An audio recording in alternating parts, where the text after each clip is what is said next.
Բարի երեկո հարգելի հեռուստադիտողներ, 168 TV-ին շարունակում է աշխատանքը, եթերում ռևյուն է, զրուցակիցս այսօր միջազգայնագետ Գրիգոր Բալասանյանն է։ Բարև ձեզ, պարոն Բալասանյան։ Շնորհակալ եմ մեր հրավերն ընդունելու համար։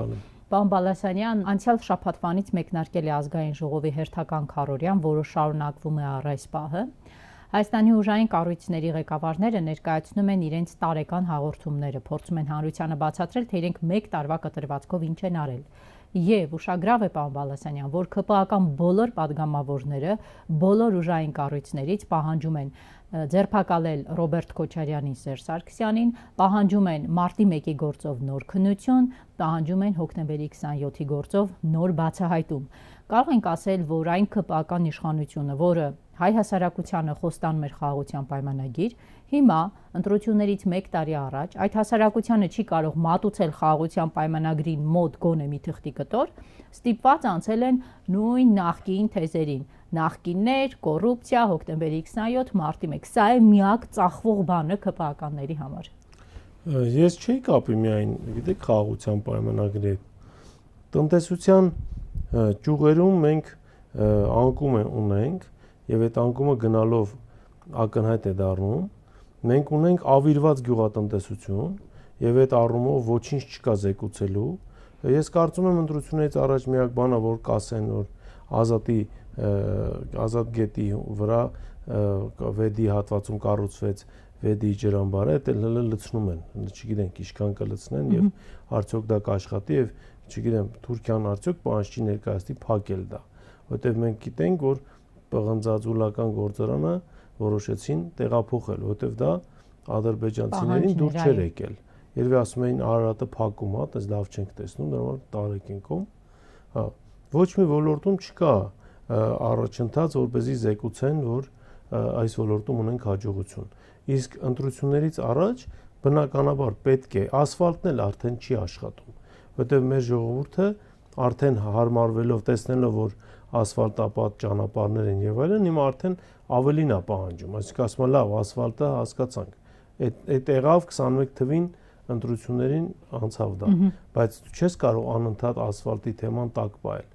Հետեւաբար պետք է այլ թեմա, իսկ որն է, որ մեր ժողովրդի մեջ մի քանի տասնամյակ անընդհատ փոթորկել են սուտ թե ճիշտ տեղեկություններ տարածելով, դա մարտի 1-ն է եւ հոկտեմբերի 27-ը։ Հետևաբար այս թեմաները պետք է կրկին բերվեն հրապարակ, որպեսզի ցույց տրվի, որ դե սրա ուղղությամբ աշխատանքներ են տանում, այլ եթե մենք կրկին լինենք, ապա մենք այս հարցը լուծելու ենք եւ այլն։ Բայց արդեն իմ կարծիքով, եթե այս մեր ժողովրդի համար Արցախի թեման այլևս ցավոք սրտի ակտուալ չի, հա, հոկտեմբերի 27 եւ մարտի 1-ը ավելին քան ակտուալ չի լինելու։ Հետևաբար սա կարծում եմ սխալ հաշվարկ է արված, սրա վրա շեշտը փորձել դնել, բայց երևի թե այլ տեղ չկա շեշտը դնելու, դրա համար ստիպված կրկին հրապարակ են հանում հոկտեմբերի 27 եւ մարտի 1։ Պարոն Բալասանյան, հոկտեմբերի 27-ը ակտիվացրած իշխանության հաշվարկներում սլակները դեպի ռուսական կողմ ուղղելու ցանկություն դուք տեսնում եք կամ միտում, որովհետեւ падգամավորները երբ հարց են տալիս ուժային կառույցներին, անդադ գնում են հոկտեմբերի 27, Ռուսաստան, արտաքին ուժեր, փորձում են ինչ-որ կապեր գտնել։ Ուզում եմ հասկանալ, Հայաստանում հակառուսականության դոզային նոր թափ տալու համատեքստում կարող ենք ընկալել հոկտեմբերի 27-ի ակտիվացումը։ Նախ ես չեմ լսել հարցադրումները, որպեսզի հասկանամ սլակները ուր են ուղղում։ Երկրորդը ես այնքան էլ հակված չեմ կարծելու, որ հոկտեմբերի 27-ի թիկունքում կանգնած է Ռուսաստանը, որովհետև այդ ապացուցելու համար բոլորը ժամանակին ունեցել են լիակատար հնարավորություն, լիարժեք հնարավորություն, այդ թվում նաև այսօր Ռուսաստանի դեմ անգամ թաղապետարանում կռիվը օգտագործող քաղաքական ուժի ղեկավարը եղել է վարչապետ եւ նա հնարավորություն ուներ բացահայտելու հոկտեմբերի 27-ը եւ նա միայն կարող է ասել հոկտեմբերի 27-ը տանում է դեպի Մոսկվա թե չի տանում։ Ես չգիտեմ ուժային որ կենտրոններին են տանում հոկտեմբերի 27-ի սլակները, բայց այն, որ հոկտեմբերի 27-ը միանշանակ կազմակերպված էր դրսի ուժերի կողմից Հայաստանում իրավիճակը ապակայունացնելու եւ նաեւ Հայաստանի ընթացքը այսպես շրջելու համար դա ակնհայտ է, Բայց եթե մենք տեսնենք, թե օրինակ բուն կազմակերպիչները որ երկրում են անցել, այսպես վերապատրաստում, որտեղ են եղել, դա Թուրքիան է, դա Մոսկվան չի։ Հետևաբար ինձ համար զարմանալի է լինում ինչու հոկտեմբերի 27-ը ձեռնտու չէր Թուրքիային եւ Ադրբեջանին, ում համար Վազգեն Սարգսյանը ֆիգուր էր, ով իրենց ստորացրեց եւ հաղթեց Արցախյան առաջին պատերազմում, բայց չգիտես ինչու դա օրինակ ձեռնտու էր Մոսկվային կամ միայն Մոսկվային։ Ես այդ արհեստական այսպես օրակարգը լցնելը չեմ ընդունում եւ սա այսպես լավ տեղ չի տանում, բայց այն որ կարող է լինել միտում միայն մի այսպես պետության անուն դնել եւ մեղավոր նշանակել այդ պետության եւ փորձել սա նաեւ այսպես ձեր ասած այդ համեմել այդ դոզաներով ես եւս չեմ բացառում։ Տեսեք, հայ-ռուսական հարաբերությունների համատեքստում արդյոք Փաշինյանը Մոսկվա գնալով կարողացավ այդ հարաբերություններում դրական տեղաշարժ արձանագրել։ Այո, գնաց, մեր զորամիավորումը Կարմիր հրապարակում չքայլեց։ Ալիևը չգնաց, ադրբեջանական զորքը Կարմիր հրապարակով քայլեց։ Բայց ինչ արեց Փաշինյանը։ Ընդհանրապես գնաց հաղթանակի տոնին մասնակցելու, գնաց հայ-ռուսական հարաբերություններում դրական դինամիկա առաջացնելու, ինչ անելու համար։ Ես կարծում եմ այցը պիտի որ այլ նպատակ ունենալ, այսինքն այցը պիտի տրամաբանությունն է այդպես հուշում, օգտագործվեր հարաբերություններում առկա խնդիրները վերջնականապես լուծելու մտադրություն հայտարարելու մասին, պետք է օգտագործվեր առկա խնդիրները որոշակիորեն այսպես կլորացնելու, սուր անկյունները կլորացնելու համար, բայց դրա համար մի քանի ժամ Մոսկվայում լինելը շատ քիչ է։ Ես կարծում եմ, որ օգտվելով հնարավորությունից, քանի որ դա աշխատանքային այց է, գոնե 2 օր կտևեր այդ աշխատանքային այցը եւ մայիսի 10-ին երկու երկրների ղեկավարները կկարողանային գոնե որոշել այն հարցերի օրակարգը, որոնք կարող են եւ ազդում են երկկողմ հարաբերությունների վրա, բայց շատ կարճ ժամանակահատվածում գնալ ուղակի ներկա գտնվել Կարմիր հրապարակի զորահանդեսին, հետո հետ գալ եւ գնալ Սյունիք, սա խոսում է այն մասին, որ կամ այդ հանդիպումները միգուցե եղել են պլանավորված, բայց չեն կայացել, կամ առհասարակ ի սկզբանե խնդիր չի եղել դրված այս հարաբերությունները քննարկել Ռուսաստանի ղեկավարության հետ։ Այս երկու տարբերակն է, բայց ավելի ճշգրիտ կարծում եմ սրանք պատասխանեն այն մարդիկ, ովքեր կազմել են օրակարգը եւ ովքեր պատասխանատու են այդ օրակարգին։ Շարունակելով հայ-ռուսական հարաբերությունների թեման, տեսեք, պարոն Բալասանյան, այն բանից հետո, երբ Թրամփը Միացյալ Նահանգներում եկավ իշխանության, Հայաստանին հատկացվող դրամաշնորհների ծավալը խիստ նվազեց եւ Հայաստանում հասարակական քաղաքական գործիչների մի շերտ պարզապես մնաց առանց գրանտի եւ հիմնականում դա այն շերտն էր, որը ընդդեմ Ռուսաստանի էր խոսում։ Հիմա Հայաստանի Հանրապետության կառավարությունը ընդունել է որոշում, բյուջեից կհատկացնեն հսկայական գումարներ, կստեղծեն հիմնադրամ, այդ հիմնադրամը կստեղծի հանրօգուտ մեդիայի համար պրոդուկտ եւ այն մարդիկ, այն արևմտամետ կամ հակառուս գործիչները, որոնք մինչեւ հիմա արևմտյան գրանտներով էին խոսում ընդդեմ Ռուսաստանի, Հայաստանի պետական բյուջեից փող կստանան եւ կխոսեն ընդդեմ Ռուսաստանի։ Հետևաբար կարող ենք ասել, որ հակառուսականության դոզան ավելի ինստիտուցիոնալ հիմքերի վրա է դրվում։ Արդեն պետական բյուջեից կսնվեն, կխոսան։ Նախ ծանոթ չեմ այդ որոշմանը եւ չեմ կարդացել ավելի մանրամասն, թե դա ինչի մասին է եւ ովքեր կարող են լինել շահառուները։ Բայց ես կարծում եմ, որ այդ գումարները, որոնք հատկացվում է հանրօգուտ պրոդուկտ ստեղծելու համար, այդ հանրօգուտ պրոդուկտը արդեն ստեղծում է վարչապետին կից այդ վերլուծական գրասենյակը կամ Օրբելի կենտրոնը։ Այսինքն լրացուցիչ հանրօգուտ պրոդուկտ ստեղծելու համար այդքան միջոցներ հատկացնել, դա կարելի է ուղղել սոցիալական խնդիրների լուծմանը, դա կարելի է ուղղել արդյունաբերության ճյուղերի զարգացմանը, եթե դա քո միջոցներն են։ Բայց ես ունեմ մտավախություն, որ սա Հայաստանի միջոցները չի։ Սա Եվրոպական միության կողմից վճարվող միջոցներն են, որովհետև երբ որ Միացյալ Նահանգների ղեկավարը հայտարարեց, որ USAID-ին եւ մյուս ֆոնդերին, NDI-ին, մյուսներին հատկացվող ֆինանսները կրճատվում են կամ ընդհանրապես դադարեցվում են, ես հիշում եմ եւ Ազատություն ռադիոկայանին։ Եվրոպական միությունը այսպես մի հատ այսպես հայտարարություն արեց, որ իրենք կփորձեն լրացնել այդ բացը եւ իրենց ուժերի ներածի չափով կշարունակեն ֆինանսավորել այդ կառույցներին։ Հիմա ես ունեմ մտավախություն, որ սա Եվրոպական միության գրանտներն են, սա Հայաստանի կառավարության գումարը չի, որտեղ առանց էլ Հայաստան ունի լուրջ դեֆիցիտ բյուջեում։ Հետևաբար, եթե այս ամենը այդպես է, ինչպես ես եմ կարծում, սա խնդրեմ է դառնալու Հայաստանի համար եւ հետո արդեն այդ նույն որոշում ընդունողներն են ստիպված լինելու պատասխանել շատ անհարմար հարցերի, որոնք անկասկած կգան այն պետությունից, ում դեմ կաշխատեն այդ փորձագետները կամ կշարունակեն աշխատել։ Ռուսաստանի դեմ չեն աշխատելու, նպատակը Ռուսաստանի դեմ աշխատելը չէ։ Ես կարծում փաստացի գրված չէ այդպես, բայց եթե կլինեն անբեկանելի փաստեր, որ այդ նույն փորձագետները, ովքեր սովորաբար աշխատել են Ռուսաստանի դեմ, եւ կապացուցվի, որ նրանք սնվում են այս հիմնադրամից, նշանակում է կամա թե ակամա այս հիմնադրամն է ֆինանսավորում նրանց հակառուսական կեցվածքն ու պահվածքը։ Սա արդեն հարցեր է առաջացնելու։ Այսինքն պետության մակարդակով Հայաստան-Ռուսաստան ունենալու են խնդիրներ։ Միանշանակ։ Այն ժամանակ եթե կարողանում էին մեղքը գցել, ասել դե դրամաշնոր է, պետությունը ինչ կապ ունի, հիմա չի կարողանալու այդպես ասել։ Ես կարծում եմ ոչ միայն չեն կարողանալու, այլևս վերջին շրջանում ինչ որ նոր տերմին են մտցրել հիբրիդային պատերազմ։ Սա հիբրիդային պատերազմ չի։ Ուղղակի սովոր չենք եղել եւ այդ մարդիկ հատկապես սովոր չեն եղել, որ Ռուսաստանը տարածաշրջանում մեր իրականացնի փափուկ ուժ։ Հիմա սկսել են իրականացնել փափուկ ուժ, հիմա սկսել են իրականացնել եւ առաջնորդվել նոր նարատիվներով, որոնք այս շրջանակների համար խորթ են։ Եվ նրանք ամենից կարևորը սրա հակակալն ու հակառակը անելու բանալին իրենք չունեն մի պարզ պատճառով, որովհետև իրենք սովոր են եղել, որ իրենք դի հայտարարեն, սևացնեն, պատասխան չստանան, հետո դե ասեն դե տեսնում եք էլի ոչ փափուկ ուժ են իրականացնում, ոչ էլ դրա համար այսպես ոնց որ մեր ասածը ճիշտ է դուրս գալիս։ Հիբրիդային պատերազմի հետ կապված Նիկոլ Փաշինյանը գնում է ազգային ժողով, ելույթ է ունենում, թե բա Հայաստանի դեմ հիբրիդային պատերազմ է վարում։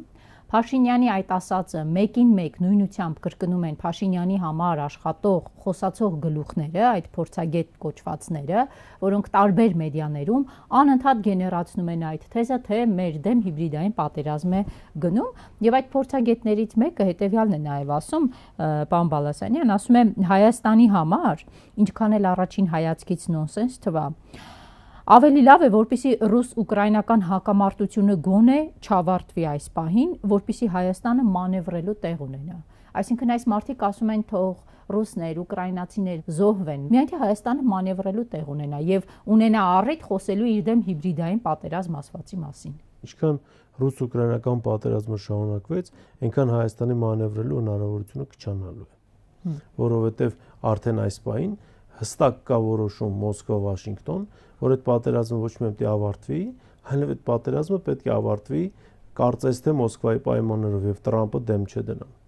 Հիմա մեր այս հարգարժան քաղաքագետները պետք է որ հիմնավորեն թե իրենք չեն ուզում որ ավարտվի, որ Ռուսաստանը հարավային Կովկաս չվերադառնա եւ այլն։ Դա անձնական ցանկություն է, որտեղ եթե պատերազմը ավարտվի, իրենք էլ իրենց ֆինանսավորումն էլ է ավարտվել, այդ դեպքում իրենց խոսալու իմաստն էլ չի լինելու։ Մարդիկ անձնական խնդիրներ են լուծում, ամառած ով գնալա, բանը հանգստանալա, Հաղոնի ջան, մի քիչ էս մարդկանց մասին է, հետո ձմեռը իրանք գրանտ չստացան։ Կոմունալների վճարելու խնդիրներ առաջացան։ 6 ամիս մի տարի իրանց ֆինանսական բյուջեում հսկայական ճեղքված կառաջացել։ Քանի որ այս մարդիկ էլ կյանքում մի ժամ աշխատած չկան, ուղղակի սովոր չեն մի ժամ աշխատել։ Ու այս մարդիկ ընկել են տենց բանի մեջ։ Ինչա, հիմա ես վստահ եմ, որ հաջորդը կասեն հնդկա-պակիստանյան կոնֆլիկտը ինչքան շարունակվի, այնքան Հայաստանի մանևրելու հնարավորություն։ Այդ մարդկանց թվում է, թե աշխարհում ամենակարևոր կետը Հայաստանն է, եւ ողջ աշխարհը պատտվում է Հայաստանի շուրջը։ Հասկանում եք, այդ մեծամտական բաներից անցեք էլի։ Հայաստանը հարավային Կովկասի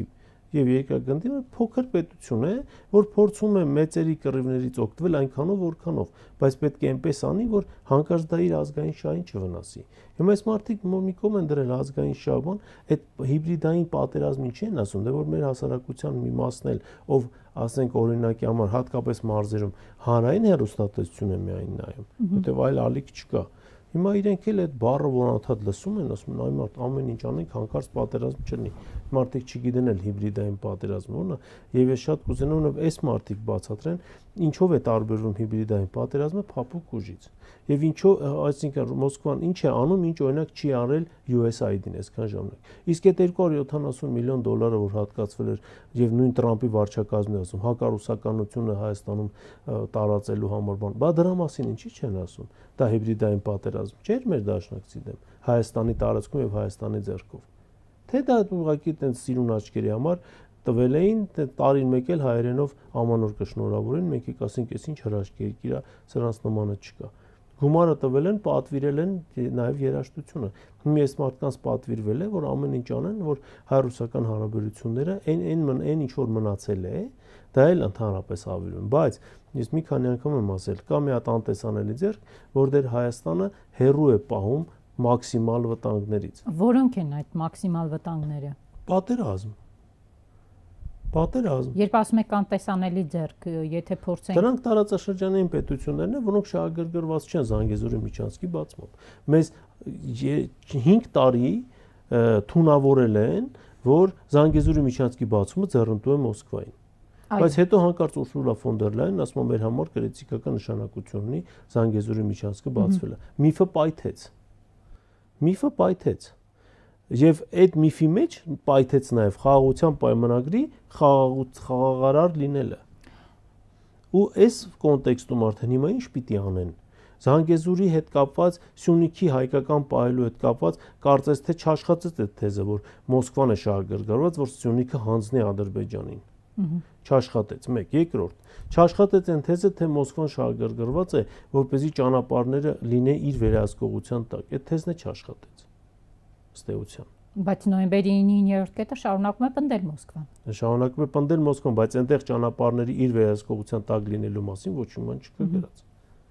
Այս մարտիկ այդտեղ են մանիպուլյացիան գնում, հասկանում եք, այնտեղ չկա դες բան գրած։ Գալով Սյունիքին Նիկոլ Փաշինյանն ու իր կինը կրթվելու արշավը արդեն տևական ժամանակ է սկսել եւ շարունակում են ակտիվ պահել Սյունիքի մարզում։ Ինչու է նրանց համար գերկարևոր կրթել հենց Սյունիքի ժողովրդին, իրենց ձևով կրթել։ Եվ դա այդ Զանգեզուրի միջանցք ասվածի հետ հետագայում խաչվելու, կապվելու տեղ ունի թե ոչ։ Դե գիտեք, ես չգիտեմ կրթական ծրագիրը հասանելի չի։ Ես որպես ավելին չգիտեն կա լիցենզիա թե չէ նման ծրագիր իրականացնելու, դա էլ է հարցական։ Հա, բայց ես որպես նաև գիտնական սովորաբար ցանկացած միջոցառումների, որ ես գնում եմ, ես մեծ ծրագրի հետ եմ ծանոթանում։ Հիմա հայտնի չէ այդ կրթելու ծրագիրը ինչի մասին է։ Քանի որ ես չգիտեմ այդ կրթական ծրագիրն ինչի մասին է, չեմ կարող նաև գնահատական տալ, թե այդ կրթական ծրագրի արդյունքը եւ վերջն արդյունքը որն է լինելու։ Մի հատ հետաքրքիր կլներ, ես անկեղծ ուզում ծանոթանամ, տեսնենք թե ինչի մասին է այդ կրթական ծրագիրը։ Բայց դա քարոզարշավի է վերածվել։ Տեսեք, կինը սկսեց, բայց հիմա Նիկոլ Փաշինյանն է գնում մասնակցում արդեն։ Դե, գիտեք, սովորաբար կրթական հատվածին աշխարհի լիդերները անդրադառնում են այն ժամանակ, երբ տնտեսությունում ամեն ինչ նորմալ է եւ հերթը հասել է կրթության մակարդակի բարձրացմանը։ Նշանակում է, որ մեր տնտեսությունում ամեն ինչ իդեալական է, մարդիկ էլ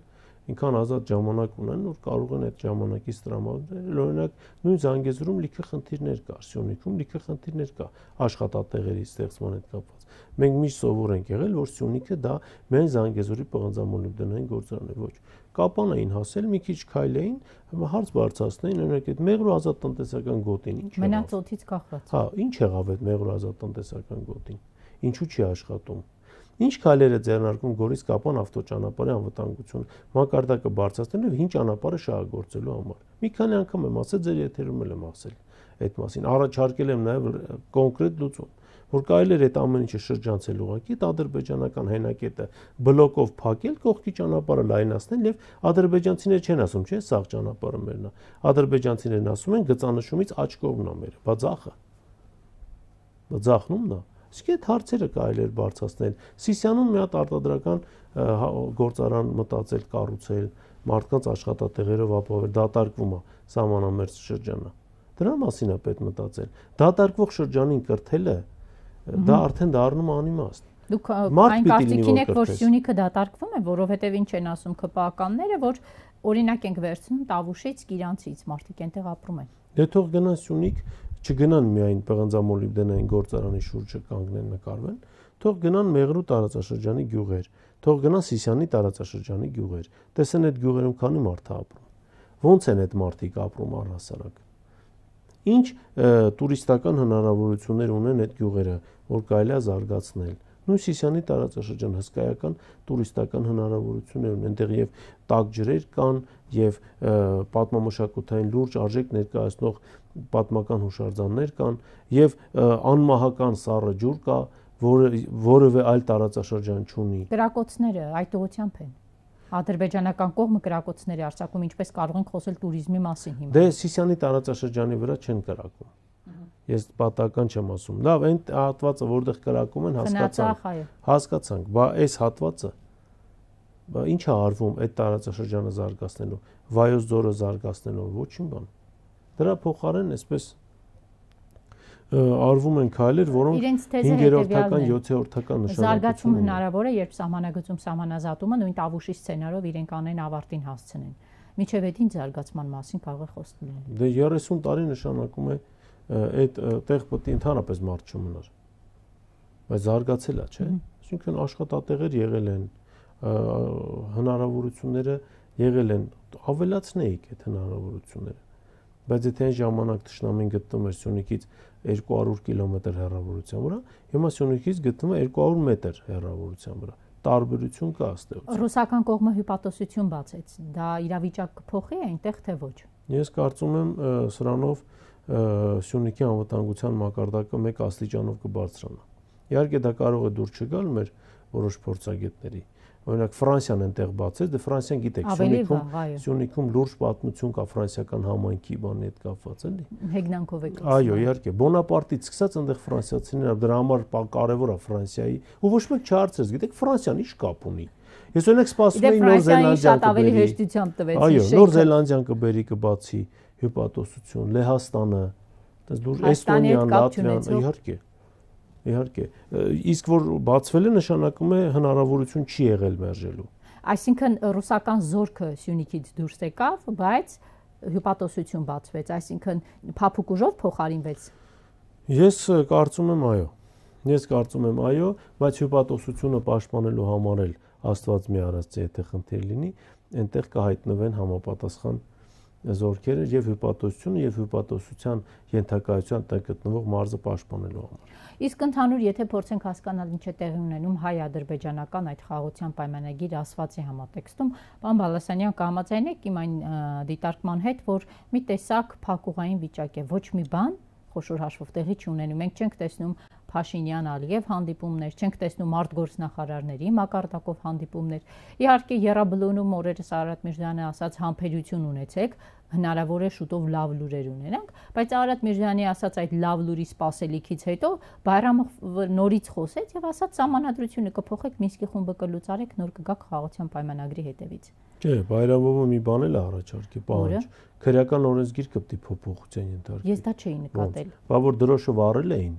չեք տեսել, բա Բայրամովը հիմա նոր օրենսդրական նախաձեռնություն է պատրաստում Ադրբեջանը։ Կենտրոնում կարմիր գծերի հետ կապված ասում է որ 500,000 պիտի դարձնենք։ Դա էլ չեղավ, չեմ ստորագրելու։ Ես դուր չեմ ասում։ Ադրբեջանն ասում է փոխեք ձեր քրեական օրենսգիրքը։ Դա էլ է պահանջը։ Իրանք չեն ասելու հարգելի հայրենակիցներ։ Սա մեր թվով 7-րդ պահանջն է, ընդունենք ծափահարությունները։ Ոչ։ Իրանք անընդհատ պահանջ են ասում։ Իսկ որ Ադրբեջանը նպատակ որևէ բան ստորագրելու միջև 26 թվական հերթական ընտրություններ։ Ոչ, առհասարակ։ Չէ, բայց 26 թվականին իրենք պետք է, չէ, Փաշինյանին մի հատ գործիք տան, որ կարողանա հայ ժողովրդին հերթական անգամ խաբել եւ իրենք քվեները կոզել։ Հարցը գործիքը չի։ Մենք մի քիչ ավելի լայն առումով եկեք նայենք սրան, էլի։ Ադրբեջանը եթե ունենա հնարավորություն ստորագրելու եւ իմանա, որ ինքը կմարսի այդ պայմանագրի տեքստը, որ ինքն է հրամցրել իրենց ճաշակով, իրենք հենց այսօր կստորագրեն։ Բայց ինքը գիտի, որ այդ պայմանագիրը ընդունելի չի լինելու տարածաշրջանի առնվազն 2 երկրի Ռուսաստան եւ Իրան։ Այո, Իրանի նախագահն գնաց այնտեղ, գնալուց առաջ ադրբեջանական լրատվամիջոցներին հարցազրույց տվեց, ասեց մենք միշտ պաշտպանել ենք Ադրբեջանի իրավունքները եւ մեր համար հասկանալի եւ ընդունելի է եղել Հայաստանի պահանջները։ այսինքն Արցախի հետ կապված ազդանշան էր Ադրբեջանին, որ գիտես, տարածքային ամբողջականություն, բայց եկեք մի մոռացեք Արցախի, Ղարաբաղի տերերը իրականում ով է ումից վերցրե, դա դու չես եղել հաստատ, բայց եթե դու շարունակես պնդել Հյուսային Ատրպատականի ադրբեջանցիների իրավունքների մասին, մենք կրկին կհիշենք եւ կբարձրացնենք Արցախ հայերի վերադառնալու իրավունքը։ Այսինքն Իրանը ունի ազդեցության լծակ, արցախցիների Արցախ վերադառնալու հարցը բարձրաձայնել այնպես, որպեսզի Ադրբեջանը չգնա այդ խաղաղության պայմանագիրը հայերի գլխին փաթաթելուն ստորագրելու։ Կարծում եմ, այո, ավելին, Ադրբեջանը չի կարող այդ պայմանագիրը ստորագրել, քանզի այստեղ Իրանի տարածքային անվտանգության եւ առհասարակ պետության անվտանգության հետ կապված խնդիրներ կան, որովհետեւ հիշում եք հայ-իրանական այդ զորավարժությունները երրորդյա։ Միայն այդ մենք նկարները Իրանից տեսանք, որ իմացանք, որ հայ-իրանական զորավարժություններ են եղել։ Բայց հայկական կողմը Հայաստանի սահմանում էր իրանական կողմը։ Այո, խնդիրը դրված էր հետեւյալ հարձակումներ հսկիչ անցագրային կետերի վրա։ Բան էին անում զորավարժության խաղի իմաստը դա էր։ Հետո դրանից հետո Իրանի կառավարությունը Փեզեշքենի այցից հետո որոշում է կայացնում բարեփոխել Իրանի սահմանապահ ծառայությունը։ Այսինքն որոշում է կայացնում նախ ներքին գործերի նախարարության ենթակայությունից հանվում է սահմանապահը եւ տրվում է պաշտպանության նախարարությանը, սա մեկ եւ երկրորդը այն սահմանապահ ծառայությունը, որ կար, դրանք հետ են քաշվում, թեթև զինված զորաբաժանումները, նրանց փոխարեն ստեղծվում է 22 բրիգադ ծանր սպառազինության, որոնք տեղակայվելու են ողջ սահմանին, այդ թվում իրենք սահմանն են ամրացնում, որովհետև հայ-ադրբեջանական այսպես կոչված խաղաղության պայմանագրի դրույթներից մեկն էլ երկաթգծի շահագործման հետ կապված։ Ադրբեջանը անդադ ասում է, որ այդտեղ անցագրային ստուգում չպիտի լինի։ Իրանը ամեն դեպքում ամրապնդում է իր սահմանը, որովհետև չգիտի վաղը ինչ կլինի։ Բայց Իրանը ունի մտավախություն դրա հետ կապված։ Մոսկվան ունի մտավախություն դրա հետ կապված, որովհետև Ադրբեջանն ասում է, դու ինձ պիտի տաս տարածք, որի նկատմամբ դու վերահսկողություն չպիտի ունենաս։ Դե Փաշինյանը ինչ է ասում, ասում է Հայաստանի օրենսդրությամբ պետք է ես այդ տարածքի վրա վերահսկողություն ունենամ։ Դե այսինքն Ադրբեջանը մի բան է ասում, Հայաստանը մի բան է ասում։ Եթե Ալիևը վստահ լինի, որ ինքը ուժով ստիպելով Հայաստանին ստորագրել տալ կմարսի, Ալիևը դա վաղուց կաներ։ Եվ երկրորդ տարբերակը կա։ Ալիևին պետք չի այդ պայմանագիրը ըստ էության, քանզի ինքը առանց այդ պայմանագրի էլ սողացող քաղաքականությամբ տարածքները վերցնում Հայաստանից։ Հիշում եք իրանցի հետ կապված այդ բանից հետո, այսպես կոչված սահմանազատման գործընթացից հետո Ադրբեջանի ղեկավարը Ղազախի շրջանում հանդիպեց տարածաշրջանի բնակչության հետ եւ ինչ ասեց։ Ասեց մենք առանց պայմանագրի մատի մի շարժումով 4 գյուղ հետ բերեցին Ղազախի։ 24 դիրք, այո, հայկական կողմը տվեց իրենց։ Դե հիմա Ալիևը ինչի մտնի ինչ որ մի բանի տակ ստորագրի, հետո էլ ասեն խախտել ես չես արել։ Դա նշանակում է անորոշ վիճակ մինչև 26 թիվը։ Դա կարծում եմ անորոշ վիճակ միշտ։ Հիմա մի տեսակ խաղաղ վիճակ է հանգիստ, բայց հիմքում ինչ է թաքնված։ Հիմքում թաքնված են բոլորն է սպասում են ռուս-ուկրաինական պատերազմի ավարտին։ Կավարտվի այնպես ինչպես պլանավորվել է Մոսկվա-Վաշինգտոն, Ադրբեջանը հետ կկանգնի ռազմական էսկալացիա սկսելու իր մտադրությունից։ Չի ավարտվի տենց Ռուսաստան-Արևմուտք հակասությունները ավելի կխորանան։ Ադրբեջանը կգնա ռազմական էսկալացիա։ Ալիևի ցանկության վրա այս պահին ազդում է նաև Տրամփ-Նետանյահու վատ հարաբերությունները։ Իսրայելի վարչապետը անկյուն է գցված եւ Տրամփը չի էլ թաքցնում, ասում է, որ մենք կարող ենք ճանաչենք Պաղեստինը, պահանջում է վերականգնել հումանիտար օգնությունը։ Իսկ հիշում եք Տրամփը իր ընտրվելուց հետո ինչ էր ասում։ Գազան ես վերածելու եմ Ռիվերիայի եւ այլն եւ այլն։ Բանն էլ ասեց Նետանյահու էլ ասեց, քո նման դաշնակից Աստված չի բերել հլը Իսրայելի համար։ Իրավիճակ փոխվեց։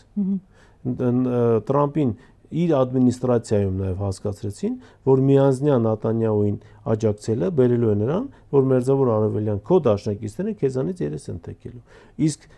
թուլացած Իսրայել, թուլացած Պակիստան, այս երկու երկրներն են Ադրբեջանի զենքի հիմնական մատակարարները։ Ինքնիքյան նշանակում է Ալիևի մտադրությունների այսպես ժամանակավոր մի կողմ դնել, քանզի այս պայմաններում Ադրբեջանը չի գնալու ռազմական էսկալացիա, չունենալով այդ երկուսի նաև ակտիվ աջակցությունը։ Դուք ասացիք ռուս-ուկրաինական սցենարների երկու տարբերակ նշեցիք, հավանական սցենարը ձեզ ո՞րն է, որովհետև մենք տեսնում ենք տևական ժամանակ է խոսում են հրադադար հաստատելու մասին, բայց այդ հրադադարը նախ չի հաստատվում։ հաստատվում է, երբ կհաստատվի։ Ինչ եք դուք տեսնում այդ պատերազմում։ Ես կարծում եմ Ստամբուլում բանակցությունները լինելու են մայիսի 15-ին եւ լինելու են Մոսկվայի պայմաններով։ Իսկ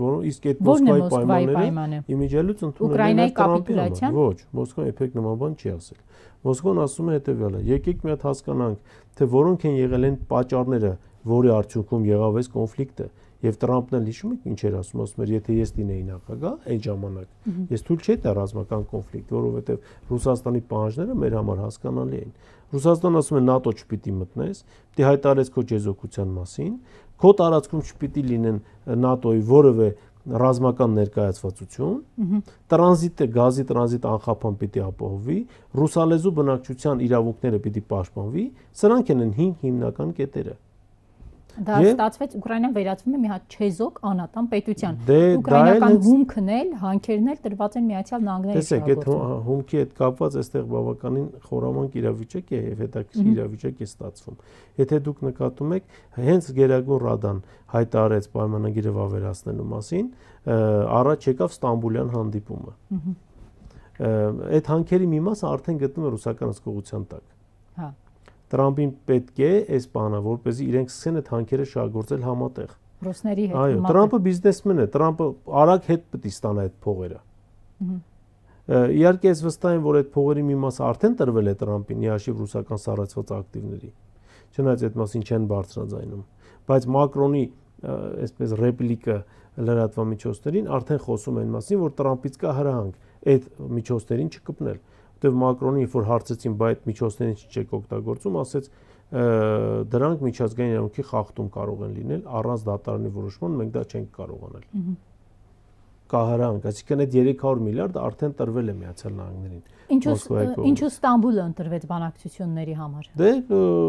սկսում ենք այնտեղից, որտեղից ավարտել ենք։ Սա նաև ունի այսպես խորհրդանշական, կարծում եմ, նշանակություն, ուղղված առաջին հերթին Մեծ Բրիտանիային։ Դու խանգարեցիր Ստամբուլյան արձանագրությունների կատարածելուն, դու կտեսնես, որ նույն Ստամբուլում մենք շարունակենք բանակցությունները եւ կհասնենք այդ պայմանագրին, բայց դու այդ բանակցություններում չես լինելու։ Եվրոպական միությունն առհասարակ չի լինելու եւ կարծում եմ սա նաեւ ռուս-ամերիկյան պայմանավորվածության արդյունք է։ Եվրոպական միությունը դուրս է մղվում բանակցային գործընթացից առհասարակ։ Այսինքն այս բանակցային գործընթացի ավարտին ունենում ենք պայմանագիր, որից հետո Զելենսկին ինչ է անում, ռազմական դրությունը երկրում հանում է եւ գնում է ընտրությունների, որովհետեւ հիմա ռազմական դրությունը պահում է, որ չգնա ընտրության։ Ես կարծում եմ մինիմումն է դա անելու, նվազագույնը դա պիտի անի, քանզի վերջնական պայմանագիրը պետք է ստորագրի Ուկրաինայի ընտրված նախագահ Զելենսկին արդեն դե ֆակտո Ուկրաինայի եւ դե յուրե Ուկրաինայի ընտրված նախագահ չի։ Նրա ժամկետն անցել է եւ նաև Տրամպն այդ մասին մի քանի անգամ ասել, որ դու չունես որևէ լիազորություն պայմանագիր ստորագրելու համար, դրա մասին մտածի։ Մոսկվան էլ ասել է, մենք կստորագրենք միակ լեգիտիմ մարմինը, դա Գերագույն Ռադան է։ Զելենսկու հետ մենք ոչինչ ստորագրելու բան չունենք։ Զելենսկուի ավելորդ ակտիվությունը, ես կարծում եմ, սա ժամանակի շուտ է, քանզի ինքը չի տեսնելու Ստամբուլում Պուտինին, որտեղ Պուտինը Ստամբուլ չի գալու։ Պուտինի հայտարարությունից չէր ելնում, որ ինքը գալու է Ստամբուլ։ Ասում էր, մենք բանակցային գործընթացը շարունակելու ենք, բայց ես չեմ գալու Ստամբուլ բանակցի։ Առհասարակ ինքը Զելենսկու հետ հանդիպելու ոչ մի այսպես նպատակ կարծում եմ չունի։ Իրենք կսահմանափակվեն առավելագույնը արտաքին գործերի նախարարների եւ նախագահի օգնականների մակարդակով ոչ ավելի, ինչպես եղավ ամերիկացիների հետ։ Շնորհակալ եմ։ Ես էլ եմ շնորհակալ։ Հարգելի հեռուստադիտողներ, հիշեցնեմ, զրուցակիցս այսօր Գրիգոր Բալասանյանն էր, այսքանը ցտեսություն։